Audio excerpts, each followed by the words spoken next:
Hi, it's Tarrant. And Stella from Meeple University.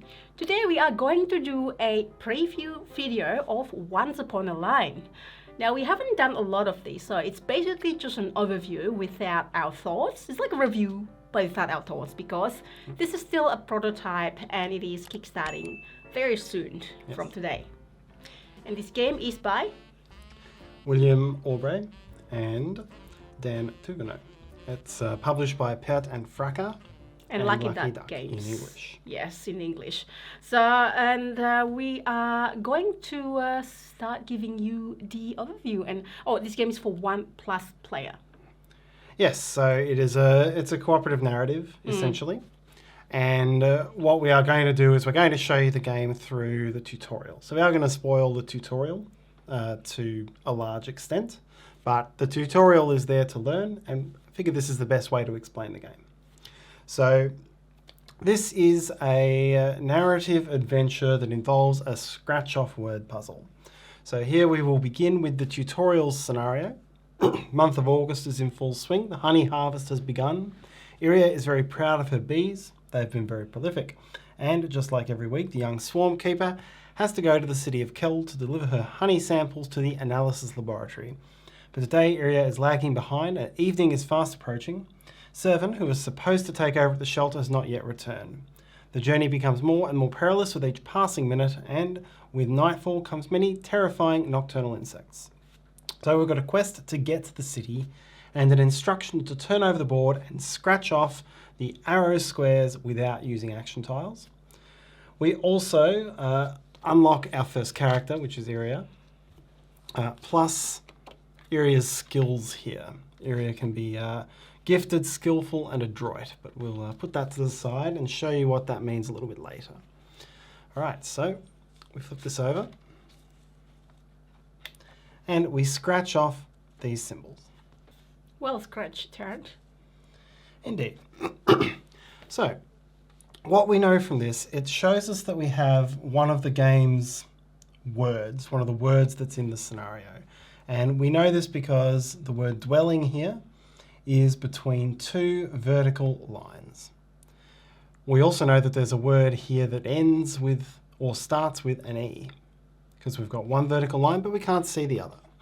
But because we have a complete story word there, we grab the matching card out of the pile here, flip it over and read. So, night will soon fall in the valley of the sequoias. You slip on your flight suit and you're ready to go. As you pass through the door, you whistle for Hexa, your pet honeybee. The rascal is nowhere to be seen. Her behavior has been a bit strange recently, and she has begun wandering farther and further from home.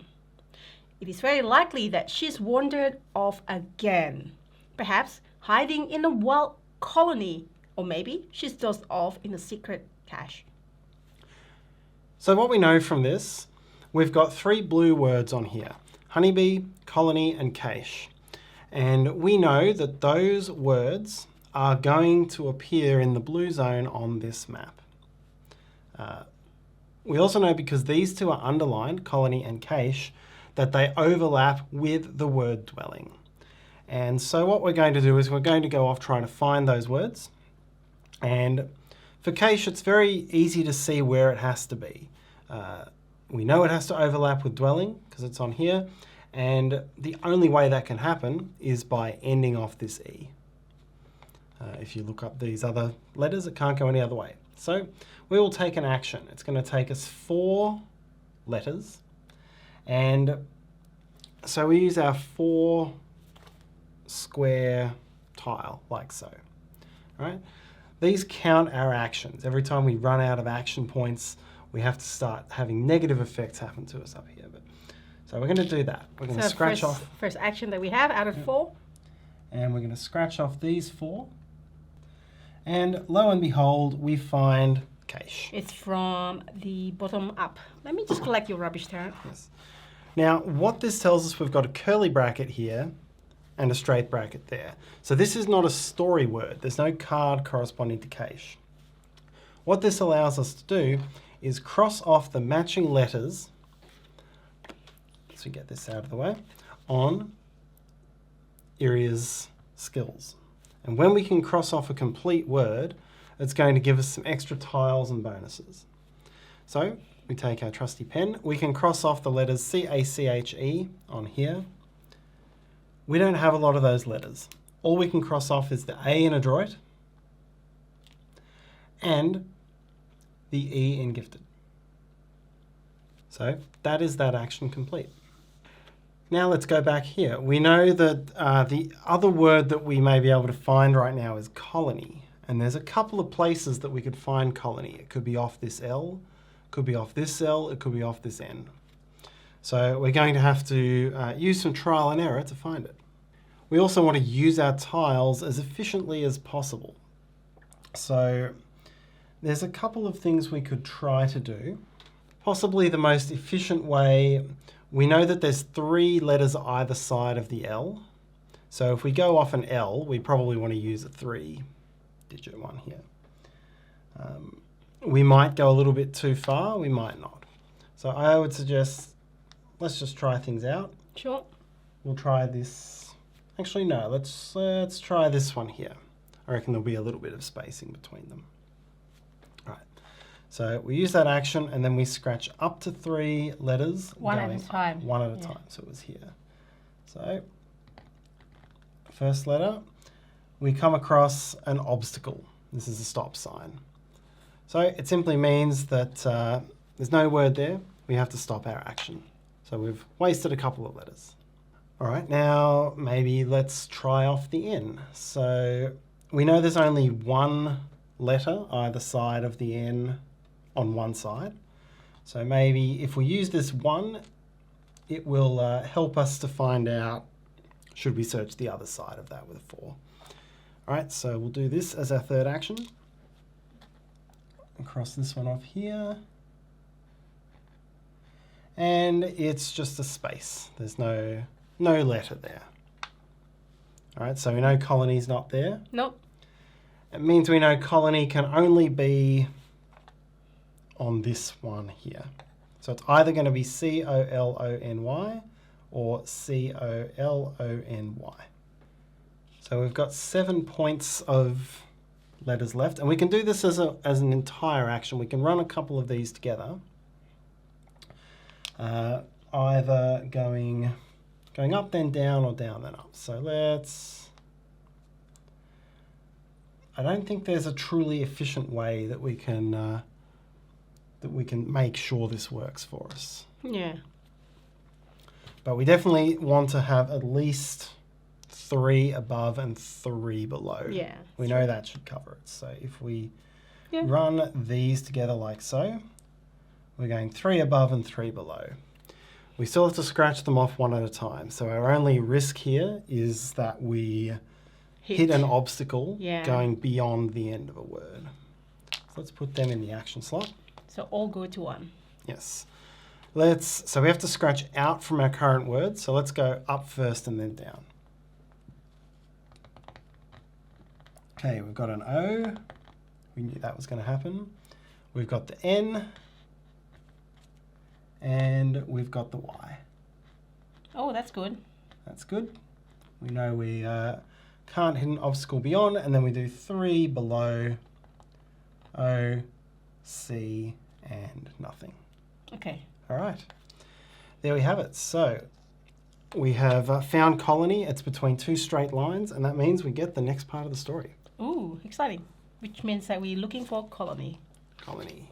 All right, so a massive wild hive made up of thousands of cells hangs from a sequoia tree. Sequoia tree? Sequoia tree. Thank you. You can hear the buzz of a honeybee emitting from every alcove of the structure. Amongst this noise, you can just make out the signature sound of Hexa. You will recognize her by the bracelet fastened around her leg, and you will finally be able to take flight. Well, how big is this bee with that bracelet? The bee is the size. We quickly work out through this story that we are riding these bees. Yes. Okay, so once again, we now know that honeybee, which was a word we saw before, we know that honeybee overlaps with colony, and we know that bracelet is in here in blue somewhere. but it doesn't overlap with colony. So again, now we've got a quest change. We need to find the words honeybee and bracelet, and that will let us move on to these locks here. So we would continue searching for words in this way, but part of this game is about managing your actions and taking good risks.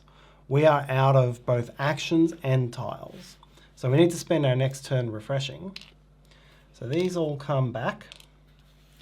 But as a penalty, we have to scratch off the first box on the line of tragedy. Tragedy? No, is that a song? I thought that was a song. There is a song called Tragedy, VG's song. Yeah. There we go. So this is a -1 penalty. We have to cash in one of our tiles. And get a smaller one. And get a smaller one. So that was a 3? That was a 2, and we'll go down to a 1. Because the ones can be, they take a lot of actions, but they can be handy in revealing things. Yes. Okay. So now we'll go and search for honeybee and bracelet, and we'll just skip ahead a little bit to the next new mechanism that we see. Okay, so we've found honeybee and bracelet. They were both power words, so we've crossed off some more letters on Iria's skills. And as the previous card told us, we now got to scratch off all of the locks, which has given us this green word, voyage, as well as take the voyage card. So now we're in a different colour. This is one of the mechanisms of the game. The map will have different colours on it. And we've got a new piece of story. You have found Hexa. She climbs out of her hole, and after having settled her, you finally take off. Perched high in the sky, the moon greets you majestically. Suddenly, you feel Hexa stiffen, as if overcome with panic. A short distance away, at the foot of an old nut tree, you spy a prostrate form. You believe it to be servant, your secret heart's desire. Nearby, an imposing winged creature is giving the coup de grace? Coup de grace? Coup de grace. Thank you. To the young man's beetle. Now, more than ever, you must use caution. Okay, so once again, we know we're now looking for a nut tree, and we can also tell from these letters that the only place we'll find a nut tree is off this E down the bottom. But the word that we're jumping off is green, not blue. So before we can do that, we need to spend an action leaving the blue zone and entering the green zone. And to do that is going to cost us another step on the line of tragedy. So as things continue going, we keep having more and more things getting in our way and really setting a time on the scenario. Now this one here is going to remove one of our actions. So now, even if we have enough tokens to get there, we're only going to have 3 actions to do what we want. We've also already lost another one of our large ones through the line of tragedy. So with the nut tree, we can basically, you can't spell nut tree on this side. There's actually only one place it can be. So we can set that up very quickly. And the optimal way to do that will be to run these through like so, I believe. So that's going to give us 8 squares, including the overlap. They all go into action space number 1. We'll cross out this side first. Give us the E, and then we'll cross out in this direction. Nut tree. Nut tree. Got vertical lines, so this is a story word. Here we have nut tree. You crash land in front of the tree. Luckily, Seven appears to be simply unconscious. Your stomach drops as you recognize the Grim Reaper, the Hornet. Mere meters away, she tears apart a little helicopter, but it will soon turn towards you. You know without a doubt that it will decapitate Hexa and then kill you. Why the devil didn't Servant use his saber to exterminate the beast? Okay, so we know that the word, so we've got a new quest, which is to find Hornet. We know that Hornet overlaps with Nut Tree, And we know that sabre is out there somewhere, not overlapping with nut tree. So we need to go and look for hornet, and there's a lot of different places it could be. So one option here, there are restrictions on where you can place these tiles. I couldn't, for example, just place it across here parallel to the word that I'm jumping off and try to find where it is. Try to find it. That's not allowed, but we do have, could potentially try it here because this could be jumping off the word voyage. So voyage would be my anchor word here, but I would be spending an entire 4 tile. I'd have to cross in this direction, and if I hit another obstacle, you have to stop. I'd have to stop. And potentially penalty. There are penalty obstacles that will force you to cross off from the line of tragedy. I'll give it a try. Give it a look. Let's come in here. So I'm going to cross in this direction off voyage. One at a time. And oh no! There we go. We hit the a stop sign. So that is the end of that action. Now out of tiles again, so we're going to have to go back to the line of tragedy to replenish all of these. We have to unscratch one of the line of tragedy. Yes. And hopefully it's not too bad to us. Oh, that's not too bad. There's no penalty there. So not all of these are going to penalise. Oh, yeah. Okay. Now we'll keep looking for hornet. So we're going to jump ahead again until we've found hornet. All right, so now we've found hornet and we've taken the hornet card, and this gives us our last major mechanism and the last thing we'll show you here. So this has a riddle. So go for it, Tarrant. I have claws, but I have no feet. With me, you can make a steady beat. To make or break, you must choose boards, blocks, pianos, or even horseshoes. From the smallest tap to the mighty thunder, there is not much I can't break asunder. So this is a challenge, and this we set aside the grid, and we replace it with this challenge gateway. This is what's going to tell us what's going on here. You can tell that this board is mine. Indeed. So we have to try to solve this riddle. Now it also tells us if we have card 18 in inventory, we get to scratch off the first letter. We do not have card 18. I have a feeling that might have been that sabre that we were potentially able to go looking for. So maybe if we'd gone looking for the sabre, we would have had an easier job at this. All right. So we've got a couple of things we could do here. We could simply take a guess, see if we're right. Or if we're not sure, we could go for some hints. If we're wrong or if we get hints, then we will have to cross off these question marks, and these will give us some random negative effects. It might be negative points to the scenario. It might be more steps on the line of destiny. Tragedy. Grid of destiny, line of tragedy. Yeah. What do you think? What is that? I was like, oh, that's actually a thunder, but the thunder is part of the riddle, so that can't be thunder. Yeah, I think we should. Lightning doesn't fit there. Let's have a look at the clue number 1. What's behind clue number 1, maybe? All right, let's have a look at a clue. Let's see what these clues are like. So we cross off the first step of the clue. It says nail, and we get a question mark, so we have to cross off a question mark of our choice. And this is a dystopian point, so this is a negative point for the scenario. Okay, so the clue is nail, and as I look at this, I would associate a hammer with a nail, and that looks like the answer to the riddle. That looks like a hammer. A hammer can have claws, sort of a claw hammer. The one with claws, obviously. Yep, pianos have hammers, so I think it's hammer. So piano have hammers. Can be inside. broken. Oh yeah, that's true. All right, so let's cross this out. Or scratch this out, sorry. Hammer. There you go. There we go, we are correct. So, as we're correct, we now cross off this box here.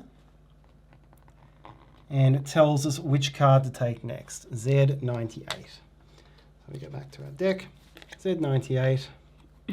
And we've reached the end of the tutorial. So this is the epilogue, the end of our story here. In a sudden burst of bravery, you jump off Hexa and you hammer yourself against the hornet, delivering a mighty blow. Stunned by the shock, the creature falters. 7 is slowly reviving and seems a bit embarrassed to have been rescued by his friend. His voice falters when he says Jahja's name, but there is no time for banter. You help him onto the saddle and take flight towards the city of Kel just before night falls. End of the first part of the story. Yes, so this tells us to take the new cards representing 7 and his skills, and to calculate our utopian points, which will be based on how well we've done in the scenario. As mentioned before, we lose points for this dystopian point here, and then we would go on to the prologue and then the scenarios.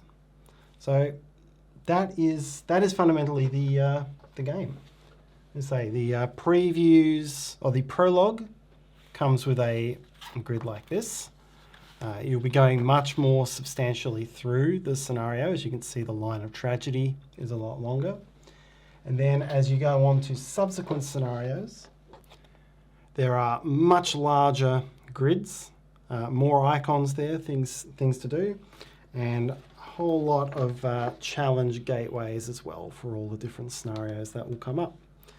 This is a once-through campaign as you explore the story and resolve the different riddles and word-searching challenges. And that is Once Upon a Line. Hopefully you find this useful to see what the game is about and then decide for yourself if you want to back it or not. And of course this gives you a hint for how the game plays as well, and hopefully may get you past working through the tutorial yourselves. Indeed, and if you can help us by, hit the like button, we'll be really grateful. Subscribe to us if you haven't already done so. We do other videos like review, how to play, live playthrough on the weekend and so on. I'm also on Instagram, find me there, and hopefully we'll see you next time. Thanks for watching. Bye. Bye.